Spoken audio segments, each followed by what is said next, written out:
संत मिलनको चलिए तज माया अभिमान, जो पग आगे रखे सो यज्ञ समान। जगतगुरु तत्वदर्शी सन्त रामपालजी महाराजजीको पावन उपस्थितिमा परमेश्वर कबीर साहेबजीको 629औं प्रकट दिवसको उपलक्ष्यमा सतलोक आश्रम धनुषा नेपालमा 3 दिने भव्य महासमागमको तयारी भइरहेको छ।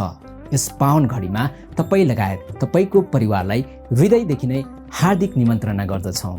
आउनुहोस् यस पवित्र कार्यक्रममा सहभागी भई आत्मिक शान्तिका साथै मोक्षको मार्ग पहिचान गरौँ। कार्यक्रम हुने मिति विक्रम सम्वत 2083 साल असार 13 गतेदेखि 15 गतेसम्म। स्थान सतलोक आश्रम धनुषा, मिथिला नगरपालिका 2, बेलाचापी, नेपाल। उक्त 3 दिनमा हुने प्रमुख कार्यक्रमहरू: सन्त गरीबदासजी महाराजजीको अमर ग्रन्थ साहेबको अखण्ड पाठ, सबैका लागि विशाल भण्डारा, विशाल सत्सङ्ग कार्यक्रम, निशुल्क नाम दीक्षा, रक्तदान शिविर, दाइजो मुक्त विवाह, आध्यात्मिक प्रदर्शनी। यस पावन अवसरमा सच्चा गुरुबाट तत्त्वज्ञान, आत्मकल्याण तथा परमेश्वर कबीर साहेबजीले बताउनु भएको वास्तविक भक्ति मार्गबारे बुझ्न सकिनेछ। कृपया आफ्नो परिवार, आफन्त तथा शुभचिन्तकहरूलाई साथमा लिएर अवश्य आउनुहोस्।